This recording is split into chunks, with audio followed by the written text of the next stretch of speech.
ప్రేక్షకులందరికీ నమస్కారం. ప్రస్తుతం మన స్టూడియోలో ప్రముఖ ఆధ్యాత్మికవేత్త, జ్యోతిష్య వాస్తు నిపుణులు, లలితాదేవి ఉపాసకులు బ్రహ్మశ్రీ నానాజీ పట్నాయక్ గారు ఉన్నారు. గురుగారితో మాట్లాడేద్దాం. నమస్కారం గురుగారు. శ్రీమాత్రే నమః. గురుగారు, ప్రెగ్నెంట్ లేడీస్కి సాధారణంగా 9వ నెల వచ్చిందంటే ఒక డేట్ ఇస్తారు. సాధారణంగా డెలివరీ డేట్. న్యాచురల్ డెలివరీ అయితే ఓకే, బట్ సిజేరియన్ అయితే ఒక డేట్ ఇస్తారు. పర్టికులర్ టైంలో ఆ డెలివరీ అనేది జరుగుతుంది. సో ఆ టైంలో పుట్టిన పిల్లలకు గ్రహ దోషాలు లాంటివి ఏమైనా ఉంటుంది. ఎందుకంటే మనం ఇక్కడ ప్లాన్ చేస్తున్నాం ఏ టైంకి అనేది. న్యాచురల్ అయితే అది డిఫరెంట్ కేసు. సో వాళ్ళకి ఏదన్నా గ్రహరీత్యా దోషాలు ఏమన్నా ఉంటాయా?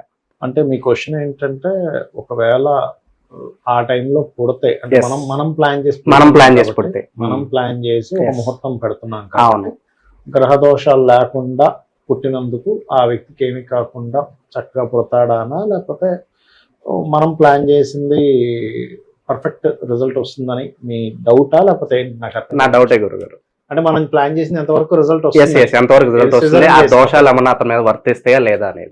చాలా మంది మంచి ప్రశ్న వేశారు. అంటే ఎందుకంటే ఇవాళ రేపు చాలా మంది సరే మా జీవితాలు అలాగూ ఇలా అయిపోయాయి, కనీసం సిజరీన్ అంటున్నారు కదా, ఒక మంచి జన్మని వాడికి మంచి లైఫ్ వచ్చేలాగా ఏదైనా ముహూర్తం పెట్టుకుంటే బాగుండు అని అడుగుతారు. అది తల్లిదండ్రులు అడగడంలో తప్పేం లేదు. వాళ్ళ పిల్లలు బాగుండాలనే కోణంలో ఆరోగ్యంగా అన్ని రకాలుగా చూస్తారు. నన్ను కూడా చాలా మంది అప్రోచ్ అవుతుంటారండి, నేను కూడా పెడుతుంటాను. కాకపోతే ఒక విషయం చెప్తాను పెట్టినప్పుడు, అమ్మా పుట్టే పిల్లవాడు మనం ప్లాన్ చేస్తున్నాం అనుకుంటున్నాం, అసలు మనం ప్లాన్ చేయట్లేదు, గుర్తుపెట్టుకోండి. ఏదో ఆస్ట్రాలజీ నేనేదో ముహూర్తం పెట్టడం, వాళ్ళకి ఏదో అద్భుతమైన తెలివితేటలు వచ్చేసి ఒక మంచి ఆస్ట్రాలజీని పట్టుకోవాలని అక్కడ ముహూర్తం పెట్టుకోవడం అనుకుంటారు.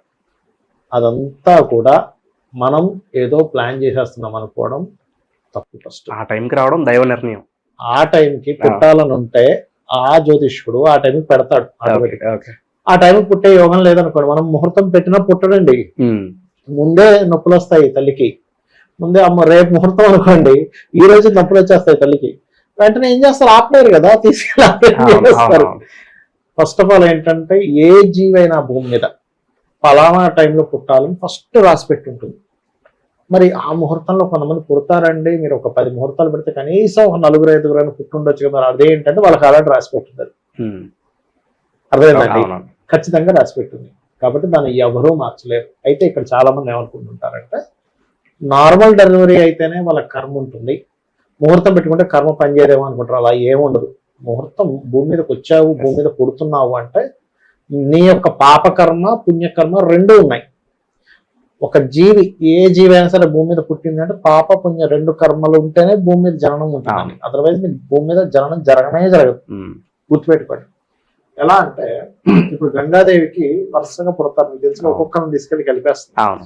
వాళ్ళు చాలా క్లియర్ గా చెప్తారు, అమ్మ మేము భూమి మీద ఉండలేము, మమ్మల్ని వెంటనే కలిపేసి మళ్ళీ మేము అష్టవసువులు వాళ్ళందరూ కూడా 8వ గర్భంలో పడతారు. అలా ఏంటంటే వెరీ క్లియర్లీ మనం పెడుతున్నాం అనుకుంటే ఫస్ట్ తప్పు. మనం ఏదో మనకు ఉన్నటువంటి మహర్షులు అందించిన గొప్ప శాస్త్రం కాబట్టి ఆస్ట్రాలజీ, దాని పరంగా లగ్నం ఫస్ట్ బేసిక్స్ ఏం చూస్తారంటే, ఫస్ట్ ఆరోగ్యవంతంగా ఉండాలి పిల్లవాడు. మనకి ఏదేమైనా ఆరోగ్యం ముఖ్యం కదా. మనం ఎంత సంపాదించిన అనారోగ్యంతో ఉన్నామంటాం, సో ఆరోగ్యం చూసుకుంటారు. కొద్దిగా బాలారిష్ట నక్షత్రాలు లేకుండా, ఓకే, అలాగే కొద్దిగా కుటుంబంతో బాగుండేది, కొంచెం మంచి వ్యక్తి అయి ఉండాలని చూసుకుంటాం. అంటే ఇప్పుడు ఒక సైకోలాగా తయారవ్వకూడదు. అంటే పాపగ్రహాల సంబంధం లగ్నానికి రాకుండా కొంచెం కుటుంబంతో బాగా కలిసి ఉండేలా, కాస్త ఫైనాన్షియల్ గా బాగుండాలి అనేది బేసిక్ గా చూసుకుంటాం. అన్ని కలవాలంటే కలవబడి మినిమం ఇప్పుడు ఎలా అంటే, జాతకం చెప్పడం చాలా ఈజీ, కానీ జాతకానికి ముహూర్తం పెట్టడం చాలా కష్టం. ఎందుకంటే ఒక 10 days ఆ పీరియడ్ ఇచ్చారనుకోండి, ఉదాహరణకి డాక్టర్ గారు ఏమంటారంటే, అమ్మ మీకు సిజరీన్ చేయాలి, నార్మల్ డెలివరీ అవ్వదు అని చెప్పేస్తారు. ఒక్కోసారి డాక్టర్స్ వాళ్ళు ట్రై చేస్తారు, 4 రోజులు అవుతే బాగుంది. అప్పుడు ఏం చేస్తారు సార్ ఎప్పుడు అంటే, సరే ఒక పని చేయండి, ఇప్పుడు జూన్ ఉంది కదా, జూన్ లో 1వ తేదీ నుంచి 7వ తేదీ, లేకపోతే 1వ తేదీ నుంచి 10వ తేదీ మధ్యలో చూసుకోండి అంటారు. వీళ్ళు ఏం చేస్తారు అడిగితే, ఇక్కడ ఏమవుతుందంటే రోజుకి 12 లగ్నాలు, 10 రోజులు జాతకాలు చూసాను, 10 × 12 120 జాతకాలు చూడాలి ఒక ముహూర్తం పెట్టాలంటే.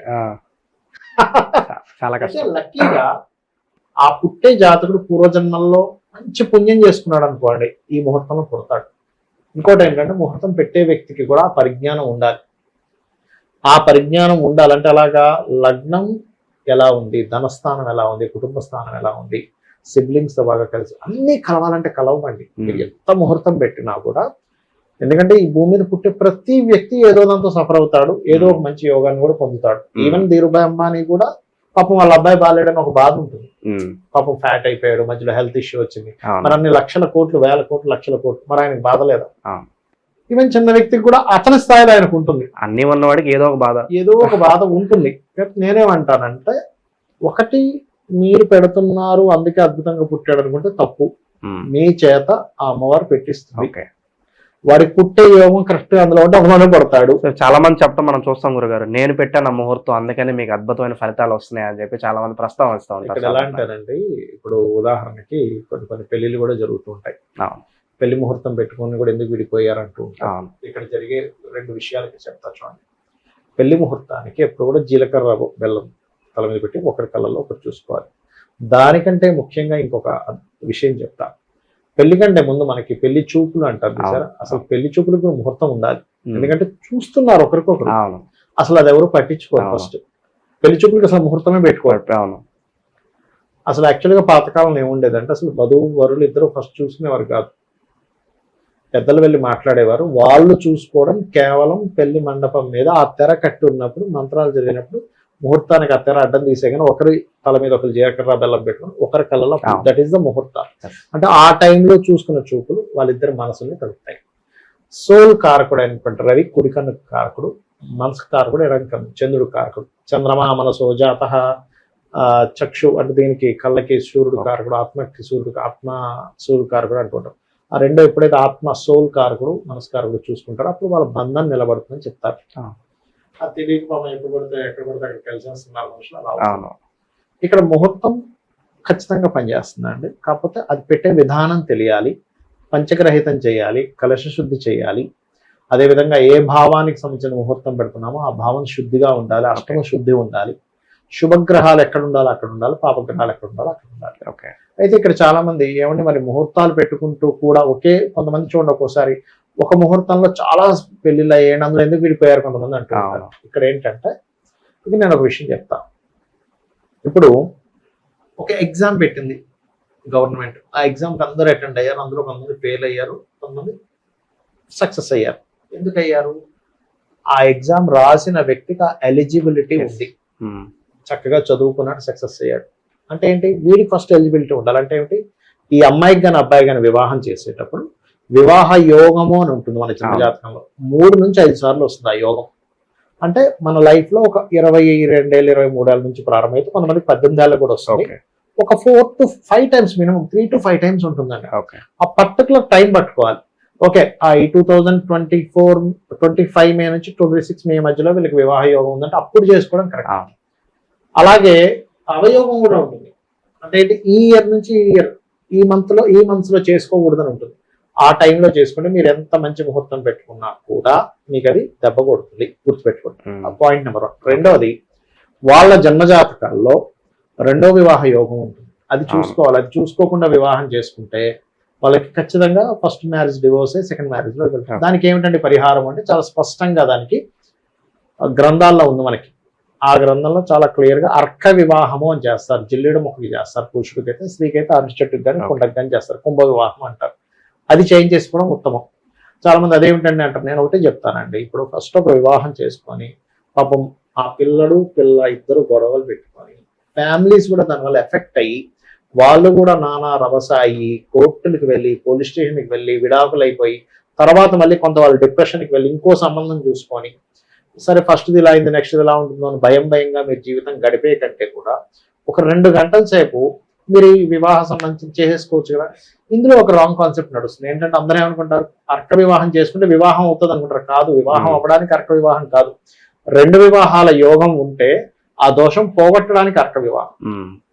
అలాగే ఈ ముహూర్తం అనేది ఒక కాన్సెప్ట్ అయితే మీకు ఏ టైం కరెక్ట్ టైం అనేది జ్యోతిష్ శాస్త్రంలో ఒక కాన్సెప్ట్ ఉంది. అంటే అలాగా మీరు ఈ టైంలో ప్రాపర్టీ కొనొచ్చు, ఈ ఇయర్లో ఈ పర్టికులర్ ఇయర్స్ లో ప్రాపర్టీ కొనొచ్చు, ఈ టైంలో ప్రాపర్టీస్ కానీ ఇన్వెస్ట్మెంట్స్ కానీ చేయకూడదు, ఈ టైంలో బిజినెస్కి మంచిది. మీరు నమ్ముతారో నమ్మరో, ఈ టైంలో ఇన్వెస్ట్మెంట్ చేయొచ్చా చేయకూడదు అనే దాని రీసెర్చ్కి నాకు 70 లక్షలు ఖర్చు అయింది. నమ్ముతారు? Okay, only for research. ఎలా పెట్టారంటే అప్పులు చేసి పెట్టాం రీసెర్చ్కి. ఇప్పుడు ఆ రీసెర్చ్ ఎంత పనిచేస్తుందంటే చాలా మందికి ఏమంటే ఇక్కడ పెట్టకండి అంటే పెట్టకపోతే అతనికి లాభం వస్తుంది, పెడితే దానివల్ల అతనికి నష్టం వస్తుంది. నష్టం వస్తుంది. అలా రీసెర్చ్ చేయాల్సి వస్తుందండి. ఒక ఇన్వెస్ట్మెంట్ పెట్టకూడదు అన్నప్పుడు దాని మీద ఒక 50,000 జాతకాలు తీసుకోవాలి. ఎవరెవరు నష్టపోయారు, ఎవరెవరు లాభపడ్డారు. ఇక్కడ వివాహం చేసుకున్న వాడికి ఎందుకు ఎఫెక్ట్ వస్తుందంటే పర్టికులర్ గా కేతు కనెక్టివిటీ ఉంది, లేదా శని కనెక్టివిటీ ఉంది, కుజుడు కనెక్టివిటీ ఉంది. టైం రానప్పుడు పోయి చేశాడు. ఎందుకంటే మనం ఒక పండు తినాలంటే కూడా ఇది రైట్ టైం కాదు, అది పండిన తర్వాత తీస్తాం. అవును, కాయగా ఉన్నప్పుడు మనం తినం. అరే అది ఇంకా పండలేదురా, ఎందుకు తింటున్నావురా అంటాం. అంతే కదా, సింపుల్ కదా. ఒక వ్యక్తికి, ఒక తండ్రి ఒక అబ్బాయికి ఒక బిజినెస్ అప్పచెప్పాలంటే వీడికి ఇంకా అనుభవం రాలేదు, ఇప్పుడే వద్దంటాం. అంతే కదా. చాలా కాన్సెప్ట్స్ ఉన్నాయి. ఆస్ట్రాలజీ మనకి మహర్షులు అందించిన గొప్ప శాస్త్రం. దాన్ని మనం భగవంతుడు అందించిన గొప్ప శాస్త్రంగా భావిస్తూ ముందుకు వెళ్ళినట్లయితే ఖచ్చితంగా మంచి రిజల్ట్స్ వస్తాయి. ఓకే, చాలా మంచి విశేషాలు మాకు ఇవాళ ప్రస్తావించారు గురుగారు. ధన్యవాదాలు. శ్రీమాత్రేయ నమః.